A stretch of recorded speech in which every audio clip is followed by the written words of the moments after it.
Well, hello, YouTube Power Hour Squad. Erika here for a really exciting episode. I am super excited to launch this new season of the YouTube Power Hour podcast with Keltie O'Connor. You guys, first off, this season is amazing. I have so many incredible, amazing interviews for you, and I just wanted to start this season off with a bang. So if you're new to the podcast, welcome to the YouTube Power Hour community. Make sure that you subscribe on iTunes so you don't miss any of the future episodes. And then also we are on YouTube. So if you're a visual person and you want to see us chatting, we do have even visual elements like graphs and their channels and all that fun stuff.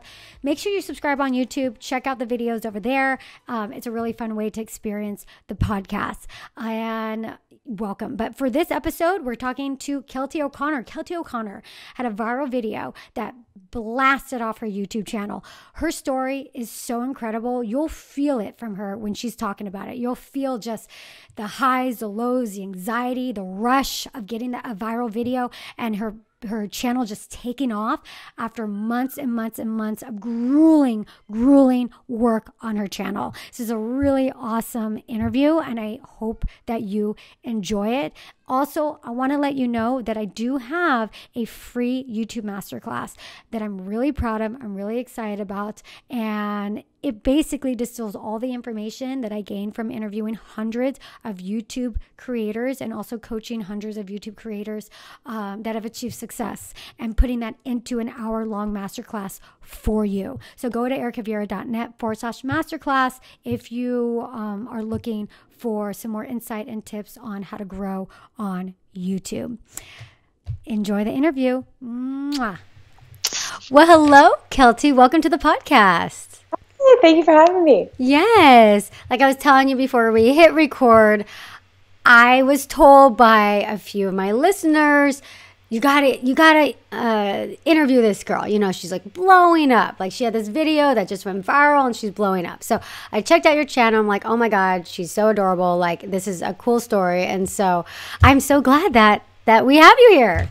Oh, thank you. Yeah, it's been like a whirlwind. Like I was even saying before, like looking at our podcast, so many people you've interviewed before, I've been looking up to on the YouTube like field for years, and like listening to every podcast and watching their videos. So when you reached out, I was like very flattered to be associated with all them. Yes, I'm super excited to dig into your story. So why don't we get started with you sharing what inspired you to get onto YouTube when you did? So it's kind of a long story, like, because it's kind of, I say, like 10, 15 years coming. Mm-hmm. And I'll try and make it as condensed as I can. But I always struggled growing up with essay writing and spelling and grammar, but not IQ issues or anything like that. Like I felt I always had good points to get across, and that it was just the actual spelling really struggled with, but I was good with in-class presentations. So in high school, I actually had a teacher that amazing soul who was very progressive for her time, because that was, you know, a decade ago, said I could do all my projects instead of essays as like movie presentations, so I could make my own videos, all that kind of stuff, and I just fell in love with it. And I would make videos for fun, like I'd prank my brother kind of thing and just do edits. Didn't know how, I was just always intrigued by it, but I didn't think anything of it aside from that. Then I was playing basketball and in university, and sports were always my number one, and when that ended, I had a couple year crisis of what am I going to do, and just played around with other things, and I ended up falling in love with fitness at the time, just working out away from sport, and that was kind of my outlet because I didn't have it. And this was around the time fitness Instagram picked up, so I kind of was doing fitness. It was good timing on Instagram, so I kind of got an initial following there. Nothing big, like I was young in college and enjoyed the college experience, to say the least. And then I just decided one day, I was like, I'm going to try and make a couple of workout videos or something, and I thought that was fun. And then I realized there's this whole community on YouTube, and this was 5 or some years ago. And I just remember it was probably 2 or 3 years of just playing around with it and thinking it was so much fun and loving it, but having no direction or anything or any kind of technology background in that sense, and just playing around for many years, and then realized I loved it. And then after a couple of years, really honing down on it. Yeah. So at that time when you were playing around with YouTube, were you working somewhere else? Were you still in school, you said? Or like, what else were you doing other than YouTube? So at that time, I was in school. You were still in school, okay. Yeah, so I actually changed degrees. So I went to school for both Bachelor of Science and Bachelor of Marketing. So really goes with that. My early 20s, I feel I was good for just like, I didn't know exactly what I wanted to do because I changed career. Like I originally wanted to do med school and then decided I wanted to go more into the marketing route. I love entertainment, but that's a very broad thing to do. So I was just kind of doing a bit of everything. And I'm trailing off where... I was asking you... Yeah. Sorry, I forgot. Yeah, it was that and just like personal training, bartending to pay the bills. Just... Okay. That was it. So when did you... I think here when you filled out your form, you said you really took your channel seriously. What was it, like April of 2016? Is that when you kind of started really going for it? Like before it was just fun, and this is before you could even... Like, I didn't know you can make money on YouTube. I didn't know it could be a career. I thought it was just more of a way to...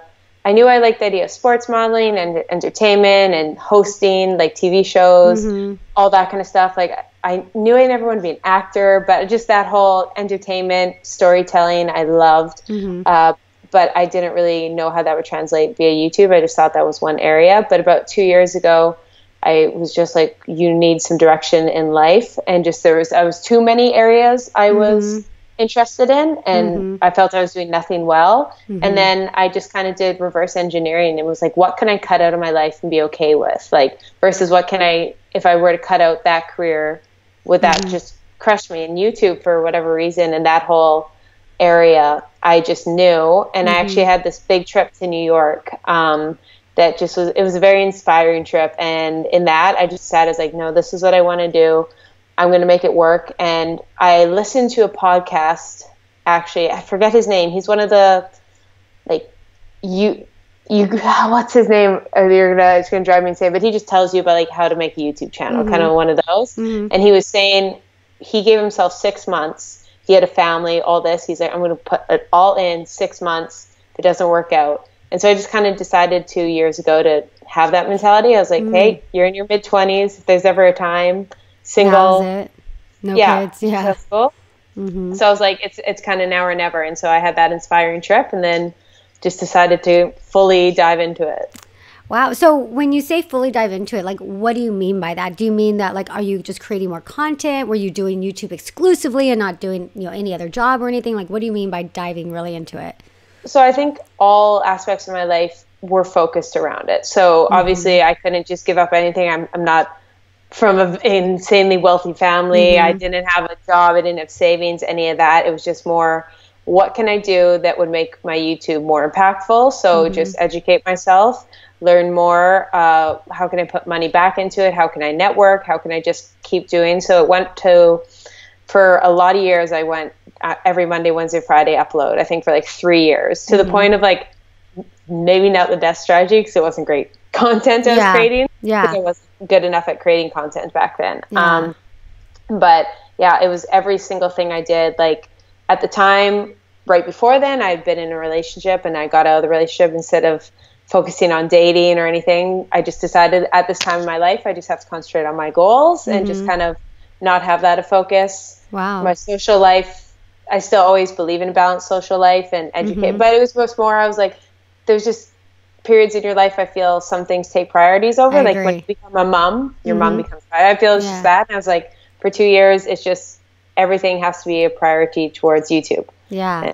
I agree with that. I believe that their life is about seasons, and like there's certain seasons where you're just kind of like grinding, and it's a lot of the behavior is like not necessarily sustainable. Like you can't sustain it because you're kind of running on both ends and burning the candle at both ends. But sometimes it's kind of what you have to do. I've gone through that myself. I feel like I'm going through it even right now.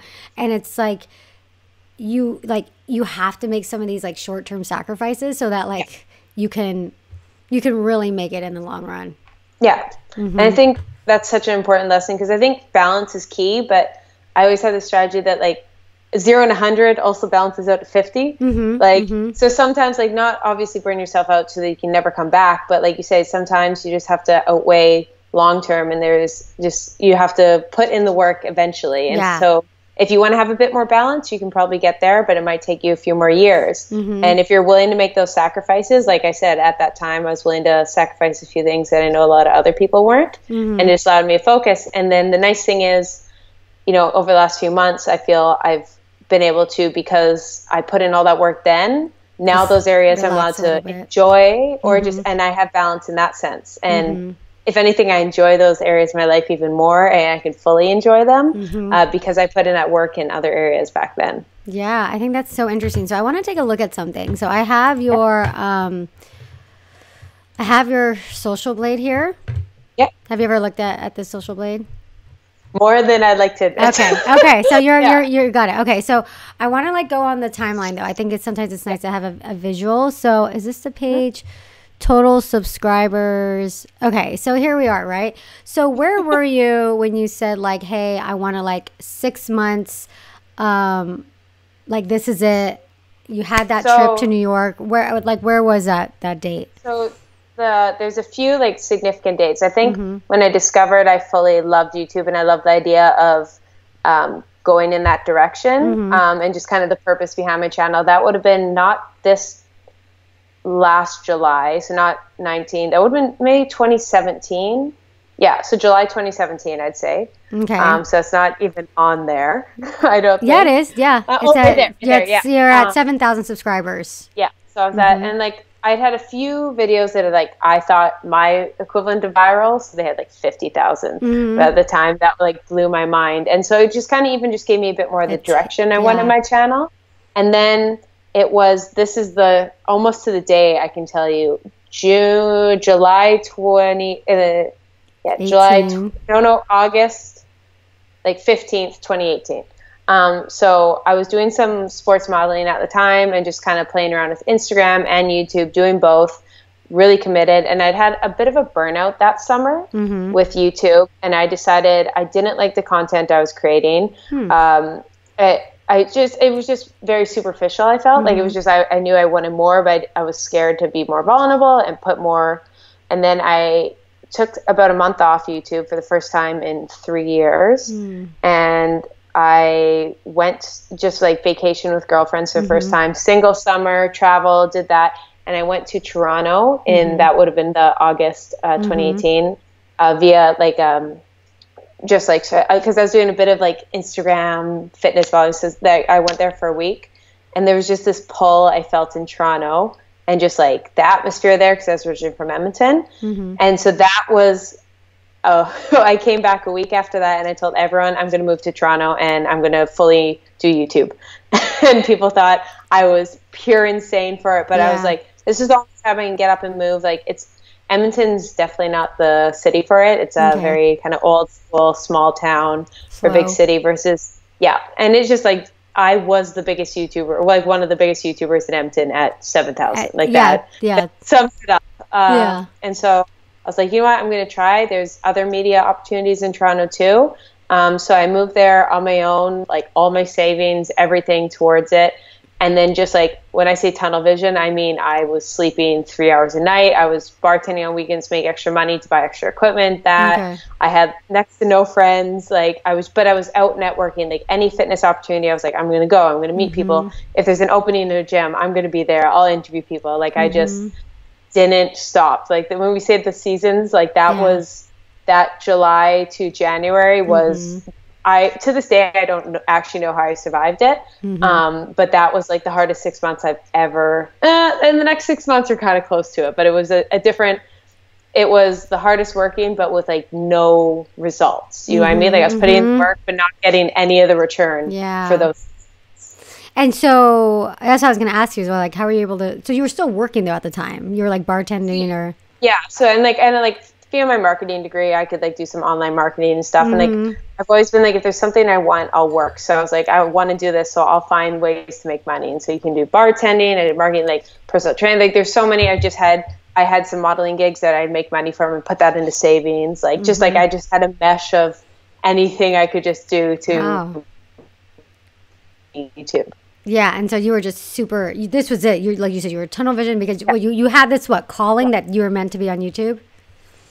it was just like, it just felt like I just loved it so much. And to this day, like, even though it's like a grind and sometimes like, Keltie, what are you doing? I like love it. The high I get from, it's the funniest roller coaster. Like every time you're making videos, so much goes wrong. You're editing. It's so tedious. Like there's so much of it, but like the second you press publish and you just see like one comment even, it's just the most amazing feeling. And I was like, and then you get that high and the video's out and then you chase it again. Yeah. And like, so yeah, like I've always just, and as soon as you hear like you helped one person and like, I don't know if you have a message behind your channel, I feel that can help. Yeah, super powerful.